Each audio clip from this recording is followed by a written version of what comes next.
Hey there! I'm going to read you one of my favorite stories. You know how Mrs. K has lots of favorite stories? Well, this is definitely one of them. So the book we're going to read today is called this one, The True Story of the Three Little Pigs.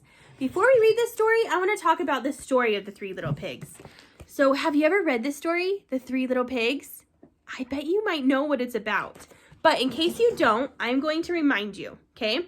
So this story is about three little pigs. And so one little pig builds his house out of straw. And a wolf comes along and says, little pig, let me in. And the pig says, not by the hair on my chinny chin chin.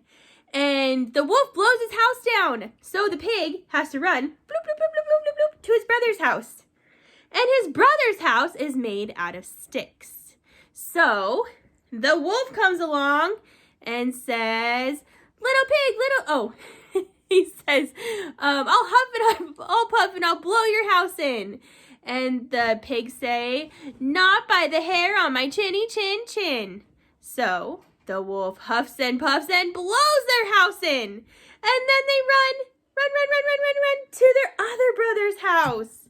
Now this brother's house is made out of bricks. It's super strong. Well, the wolf comes along and says, I'll huff and I'll puff and I'll blow your house in. And the pigs say, not by the hairs on our chinny chin chins. So the wolf huffs and puffs and doesn't blow their house in. They are safe from the wolf. So there's different endings to this story, but one of the endings is the wolf climbs up the chimney and then he falls in a big pot and then he's done for. So that's what the Three Little Pigs story is about, okay? All right, now that you know that, we're going to read this story called The True Story of the Three Little Pigs. And this book is so funny because Mr. Wolf, he has a different story about what happened. He's going to tell his side of this story. So when you're listening to this story, I want you thinking about what you think. If you think that his story is true, or if you think that the pig story is true. All right, let's read this story and let's find out what the wolf says.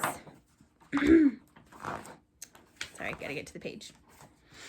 Everybody knows the story of the three little pigs, or at least they think they do, but I'll let you in on a little secret. Nobody knows the real story because nobody has ever heard my side of the story. I'm the wolf, Alexander T. Wolf. You can call me Al. I don't know how this big bad wolf thing got started, but it's all wrong. Maybe it's because of our diet. Hey, it's not my fault wolves eat cute little animals like bunnies and sheeps and pigs. That's just the way we are. If cheeseburgers were cute, folks would probably think you were big and bad too. Guys, look at his hamburger. Do you see that? Oh my goodness. Do you think that you would like to eat that hamburger? But like I was saying, the whole big bad wolf thing is all wrong. The real story is about a sneeze and a cup of sugar. This is the real story. Okay, be thinking if you think he's telling the truth. Way back in Once Upon a Time, I was making a birthday cake for my dear old granny. I had a terrible sneezing cold. I ran out of sugar. Guys, look at what he's making. Oh my goodness. So I walked down the street to ask my neighbor for a cup of sugar. Now this neighbor was a pig, and he wasn't too bright either. He had built his whole house out of straw. Can you believe it? I mean, who in his right mind would build a house of straw? So, of course, the minute I knocked on the door, it fell right in. I didn't want to just walk into someone else's house, so I called, little pig, are you in? No answer. I was just about to go home without the cup of sugar for my dear old granny's birthday cake. That's when my nose started to itch. I felt a sneeze coming on. Well, I huffed and I snuffed. And I sneezed a great sneeze. See the pig over there? that whole darn straw house fell down, and right in the middle of the pile of straw was the first little pig, dead as a doornail. He had been home the whole time. It seemed like a shame to leave a perfectly good ham dinner lying there in the straw, so I ate it up. Think of it as a big cheeseburger just lying there. If you saw a cheeseburger on the ground, would you just eat it? I was feeling a little better, but I still didn't have my cup of sugar, so I went to the next neighbor's house. This neighbor was the first little pig's brother. He was a little bit smarter, but not much. He had built his house of sticks. I rang the bell on the stick house. Nobody answered. I called, "Mr. Pig! Mr. Pig, are you in?" He yelled back, "Go away, Wolf. You can't come in. I'm shaving the hairs on my chinny chin chin." I had just grabbed the doorknob when I felt another sneeze coming on. I huffed and I snuffed and I tried to cover my mouth, but I sneezed a great sneeze. And you're not going to believe it, but this guy's house fell down, just like his brother's. When the dust cleared, there was the second little pig, dead as a doornail, Wolf's honor. Oh my goodness, look, there's even some silverware. Now, you know food will spoil if you just leave it out in the open. So I did the only thing there was to do. I had dinner again. Think of it as a second helping. I was getting awfully full, but my cold was feeling a little better, and I still didn't have that cup of sugar for my dear old granny's birthday cake.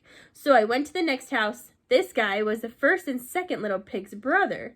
He must have been the brains of the family. He had built his house of bricks. I knocked on the brick house. No answer. I called, "Mr. Pig! Mr. Pig! Are you in?"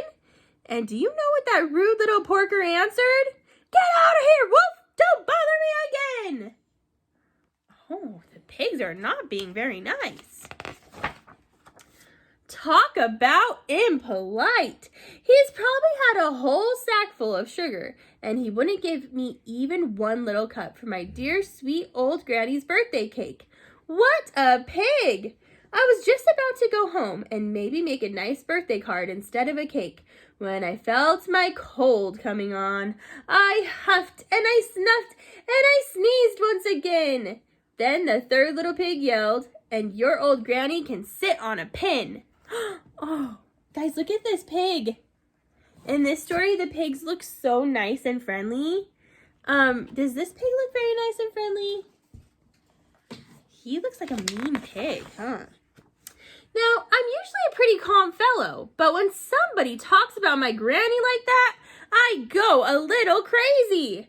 When the cops drove up, of course, I was trying to break down this pig's door, and the whole time I was huffing and puffing and sneezing and making a real scene. The rest, as they say, is history. The news reporters found out about the two pigs I had for dinner. They figured a sick guy going to borrow a cup of sugar didn't sound very exciting. So they jazzed up the story with all of that huff and puff and blow your house down, and they made me the big bad wolf. That's it. The real story. I was framed. But maybe you could loan me a cup of sugar. Oh, I love that story so much. I think it's so funny. Okay, guys. So we're going to have a flip grid today, and you get to tell me what you think about the stories. Which one is true? All right, I'm excited to hear it. See you later.